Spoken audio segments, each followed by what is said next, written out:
Quando pensamos em grandes personagens da Bíblia, quase sempre lembramos de pregadores, profetas e reis, mas por trás de muitas das viradas mais decisivas da história, havia mulheres que quase não aparecem nos púlpitos. E mesmo assim, moveram impérios inteiros. Elas não escreveram cartas, não lideraram exércitos, não deixaram sermões registrados, mas, com decisões silenciosas, atos de coragem escondidos e escolhas feitas em quartos privados, alteraram o destino de nações, de uma jovem camponesa que se torna rainha em um império pagão, a uma viúva estrangeira que muda a linhagem de um rei, passando por uma mulher anônima que sustenta um profeta no meio da fome. Essas histórias estão lá, mas quase nunca são contadas por inteiro.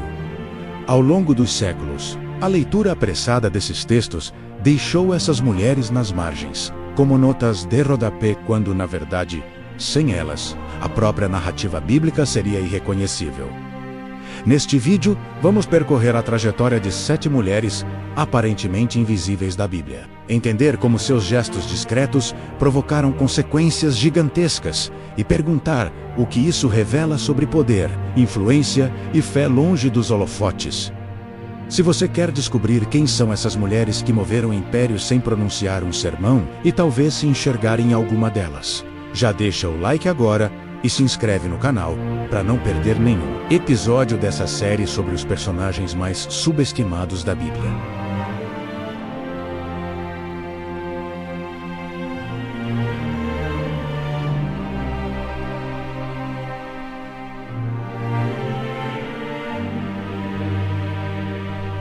Existem histórias que o tempo guardou em voz baixa, não porque eram menos importantes, mas porque quem escreveu a história preferiu não colocá-los no centro. A Bíblia hebraica é um dos documentos históricos mais estudados da humanidade.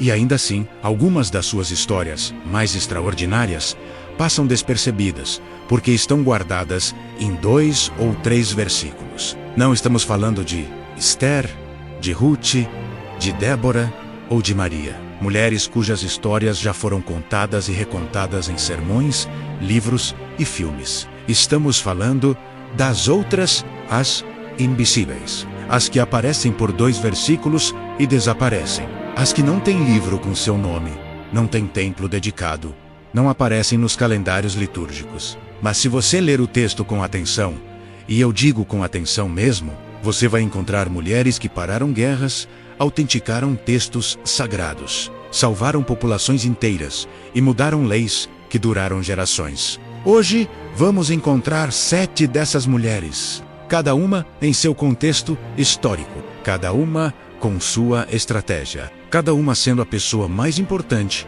da cena em que aparece. Começamos no lugar mais improvável para encontrar resistência, no coração do maior império do mundo antigo, o Egito, aproximadamente 1300 a.C. Um império que havia dominado a região por milênios, construído monumentos para a eternidade, e que acreditava sinceramente que o faraó era um deus vivo caminhando entre os mortais. Nesse contexto, um povo estrangeiro havia crescido demais dentro das fronteiras egípcias, os hebreus. E o faraó, cujo nome a Bíblia curiosamente não registra, elaborou uma solução: exterminar os meninos recém-nascidos. O plano era tecnicamente simples na sua crueldade. As parteiras hebraicas deveriam matar todo menino ao nascer. Era um genocídio com delegação operacional, e as 2 mulheres responsáveis por executa lo decidiram não executar. Sifrá e Puá, 2 nomes que a Bíblia registrou com precisão, enquanto o nome do faraó, que emitiu a ordem de extermínio, ficou perdido na história. Esse paradoxo não é acidental. É uma escolha narrativa. Elas eram as parteiras dos hebreus, as profissionais de saúde da comunidade escravizada. E quando o faraó as convocou ao palácio para emitir sua ordem, elas ouviram com atenção e decidiram que desobedecer era a única resposta possível. Não há registro de um grande debate teológico entre elas. A Bíblia é direta. Elas temeram a Deus mais do que temeram o faraó. E então simplesmente não fizeram o que o faraó mandou.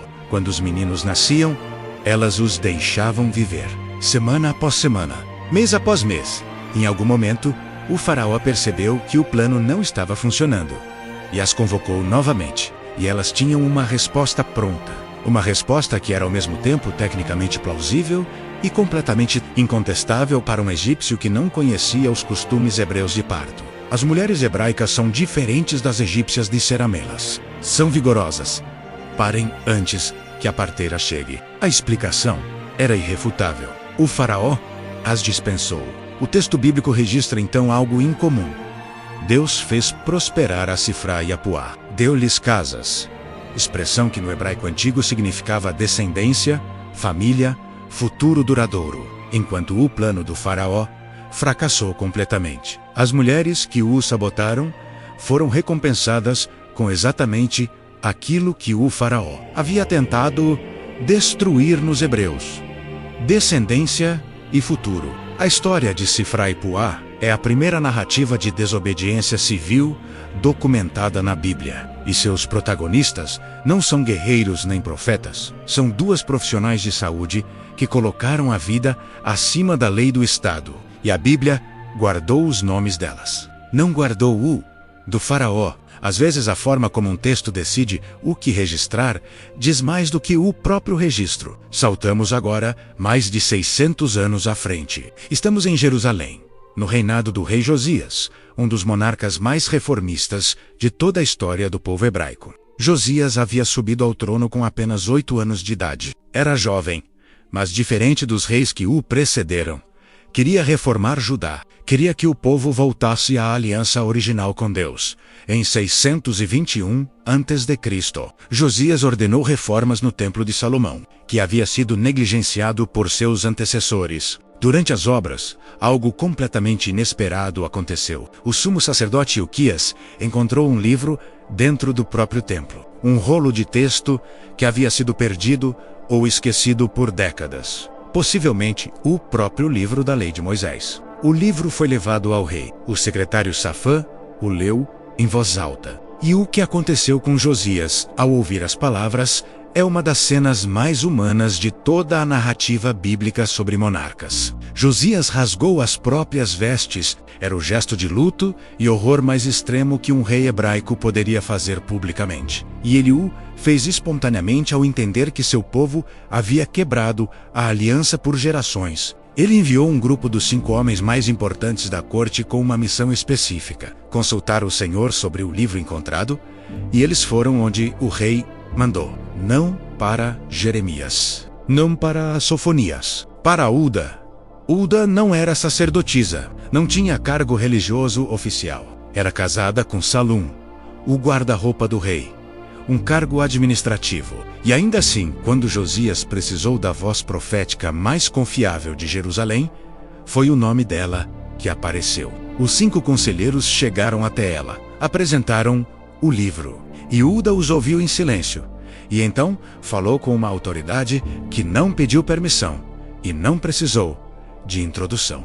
Ela não suavizou a mensagem. Uda disse claramente: o julgamento viria. Judá havia se afastado demais de Deus, e as consequências eram inevitáveis. Mas então acrescentou uma segunda mensagem, personalizada para o rei, porque Josias havia humilhado seu coração e rasgado suas vestes ao ouvir a verdade. Ele não veria a catástrofe com seus próprios olhos. Era julgamento coletivo e misericórdia individual no mesmo oráculo. E foi Uda quem articulou essa distinção com precisão. Mas o que Uda fez tem uma dimensão além da mensagem profética. Ela validou o livro. Ao responder com base naquele texto, ela estava declarando implicitamente que ele era autêntico, autoritativo e que devia ser seguido. Uma mulher foi a primeira autoridade religiosa a confirmar o cânone sagrado que desencadearia uma das maiores reformas da história de Israel. E isso raramente é mencionado nesse tom. Josias realizou a Páscoa mais grandiosa desde os tempos dos juízes. Destruiu os altares pagãos. Purificou o templo. Tudo isso porque um texto foi encontrado. E Uda disse que era real. Uda não aparece mais no texto bíblico depois dessa cena. Fez o que fez, disse o que disse. E a história seguiu em frente, sem dar a ela mais nenhum palco. Mas o rastro que ela deixou a reforma de Josias, a redescoberta do texto legal, a purificação do culto, moldou o judaísmo por séculos. Por causa de uma consulta que durou, talvez, 1 hora, da profetisa que validou um texto sagrado. Partimos agora para uma mulher que salvou uma vida, e provavelmente uma nação. Com um discurso improvisado, na beira de uma estrada no deserto de Judá, o Carmelo do Sul, uma região próxima a Hebrom, onde a terra guardava alguma umidade e os rebanhos podiam pastar. É aqui que vivia Nabal e sua esposa Abigail. O texto de 1 Samuel 25 apresenta Nabal com precisão incomum. Era homem, rude e mau nos seus procedimentos. Dificilmente alguém precisaria de mais contexto do que isso. Mas a mesma passagem descreve Abigail com igual precisão. Bela de aspecto e de entendimento. Note a ordem.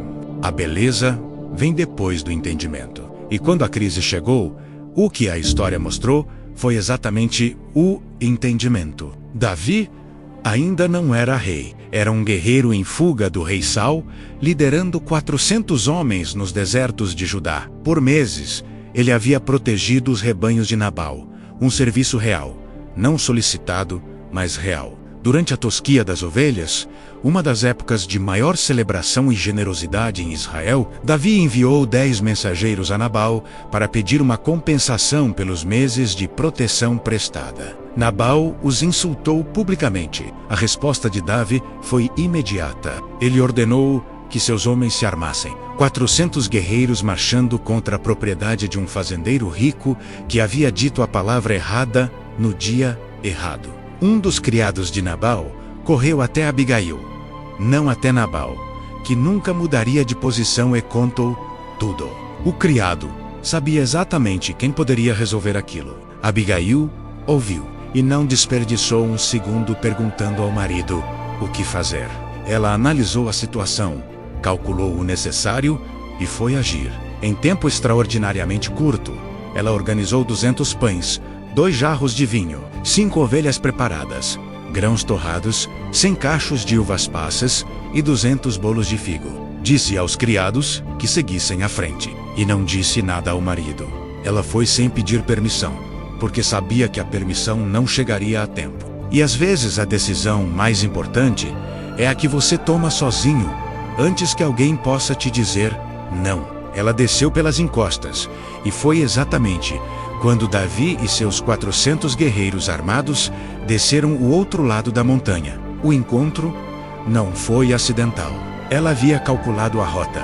Abigail desceu do jumento e se prostrou. Mas o que vem a seguir não é uma súplica.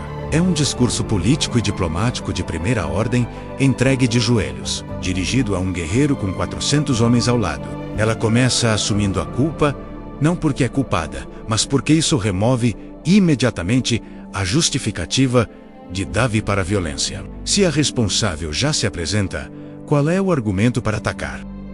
Ela então descreve Nabal pelo próprio nome, que em hebraico significa insensato. Como se dissesse, o nome já é o diagnóstico. Não carregue essa afronta como se fosse pessoal. Era absolutamente previsível. E então, Abigail faz algo que nenhum dos 400 guerreiros ao lado de Davi havia feito. Aponta que ele estava prestes a cometer um erro estratégico. Sangue inocente mancharia seu reinado antes mesmo de começar. Ela termina com uma profecia sobre o futuro reinado de Davi. Quando o Senhor o estabelecer como rei, que ele se lembrasse dela. Era afirmação de fé no futuro de Davi e proteção dela mesma no mesmo gesto. Davi baixou a espada, literalmente, e suas primeiras palavras foram de agradecimento. Bendito seja o teu senso, e bendita sejas tu que me impediste hoje de derramar sangue. Dias depois, Nabal morreu, aparentemente de colapso ao ouvir o que havia quase acontecido. Davi enviou mensageiros para pedir Abigail em casamento, e ela aceitou sem demora. O que a história de Abigail documenta não é apenas coragem, é análise de risco, gestão de crise sob pressão máxima e comunicação diplomática com um guerreiro armado. Em uma tarde, ela reescreveu o futuro. A próxima mulher também não tinha autoridade formal, mas foi convocada por quem tinha. E o que ela fez com essa convocação deixou até mesmo Davi sem resposta. Joabe era o general de Davi, o homem que liderava o exército de Israel, experiente, calculista e completamente ciente de que havia uma crise política não resolvida no palácio real. Absalão, o filho mais amado de Davi, havia matado seu meio-irmão Amnon em vingança por um crime hediondo. Fugiu para o exílio e ficou lá por 3 anos, enquanto Davi sofria em silêncio, sem poder chamar o filho de volta. Joabe enxergou a solução, mas não podia proplar diretamente sem parecer fazer política de corte. Precisava de um intermediário, alguém que pudesse apresentar o argumento de fora do palácio, sem cargo, sem interesse óbvio. Ele foi buscar a mulher sábia de Tecoa. A Bíblia não registra o seu nome, registra apenas que ela era sábia, e que Joabe foi até ela especificamente, de propósito, com um problema que exigia exatamente essa qualidade. Joabe a instruiu: vista roupas de luto, não se perfume, finja ser viúva há muito tempo, e apresente ao rei esta parábola. E então lhe contou a história que ela deveria contar. A mulher de Tecoa ouviu o roteiro e foi além dele, porque ela sabia que um bom roteiro pode abrir uma porta, mas só a improvisação inteligente pode mantê-la aberta o tempo necessário. Ela se apresentou ao rei Davi, disfarçada de viúva em luto, e contou a história que Joabe havia preparado, com adições que eram só dela. Um filho havia matado o outro. O clã queria executar o sobrevivente. Ela ficaria sem ninguém. Era uma parábola disfarçada de caso real, e Davi caiu completamente na armadilha narrativa. Prometeu proteção ao suposto filho sobrevivente antes de perceber onde a história estava indo. Então, ela virou, disse ao rei que com sua própria boca ele havia pronunciado sua própria condenação, porque o que prometera ao filho dela era exatamente o que estava se recusando a fazer por Absalão. A lógica era perfeita. A armadilha narrativa estava fechada.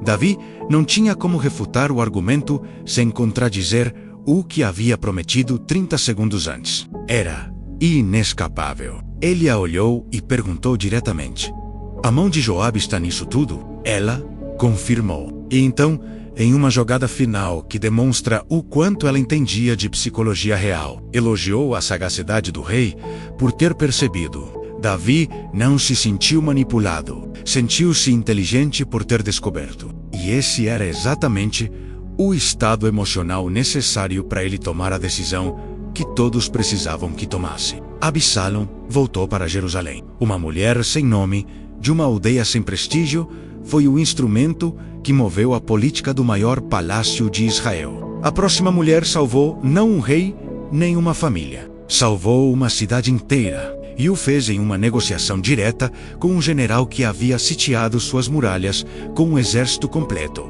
Abel Bet-Maaca, uma cidade murada ao extremo norte de Israel, próxima às fronteiras com o Líbano e a Síria. A Bíblia a chama de mãe em Israel, um centro cultural e político de peso histórico. Para fugiu Seba, filho de Bicri, um benjaminita que havia liderado uma revolta fracassada contra Davi.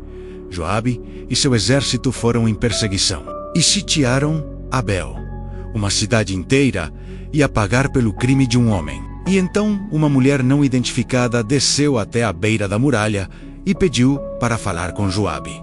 Não com um tenente, com Joabe.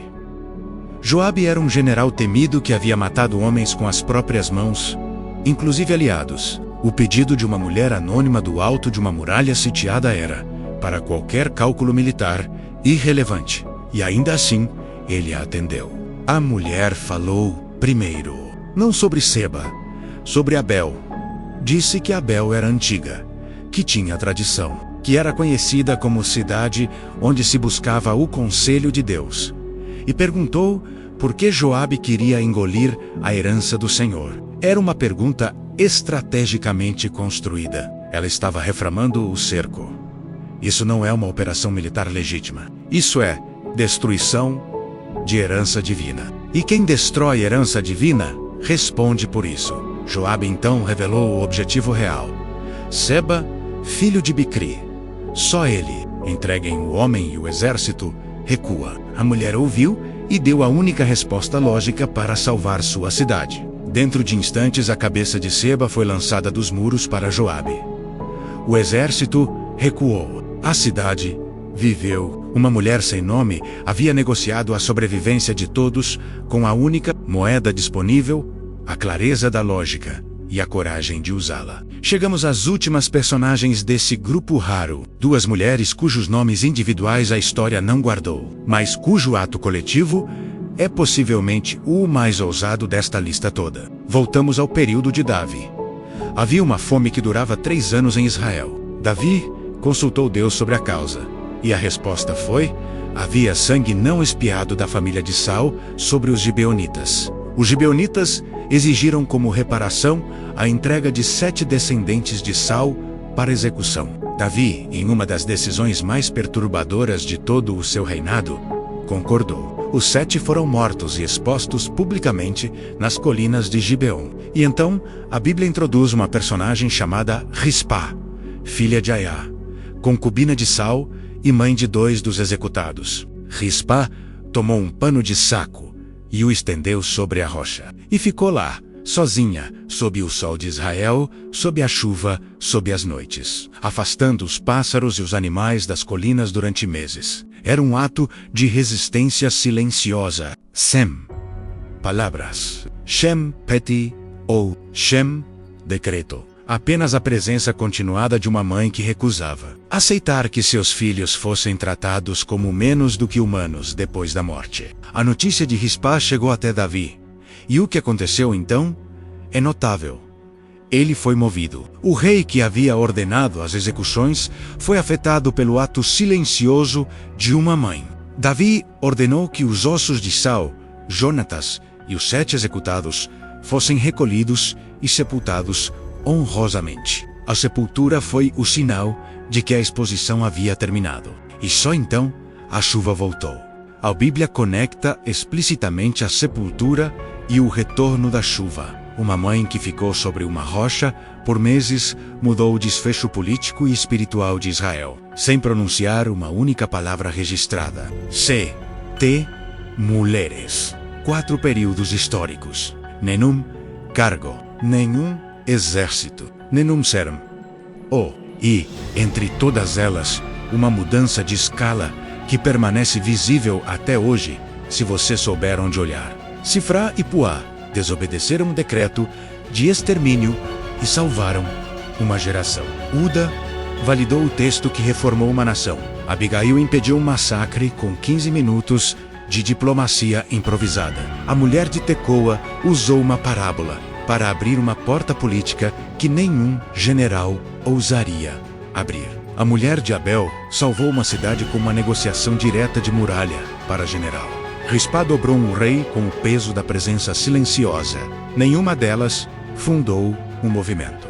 Nenhuma delas escreveu um manifesto. Cada uma identificou a crise diante dela com precisão e aplicou a única ferramenta que tinha: a capacidade de pensar com clareza quando todos ao redor tinham deixado de fazê-lo. A história guarda os nomes dos faraós, dos generais, dos reis e às vezes, só às vezes, guarda também os nomes de quem os moveu. 2 parteiras, uma profetisa, uma mulher que parou um exército na beirada de uma estrada. O que elas têm em comum não é a situação, é a disposição. A disposição de ver o que estava acontecendo com clareza e de agir com o que tinham, sem esperar permissão, sem esperar cargo, sem esperar que alguém mais experiente chegasse primeiro. Se você chegou até aqui, provavelmente não é por acidente. Você é o tipo de pessoa que prefere a profundidade da história à superfície do óbvio. E há muito mais desse tipo de história esperando.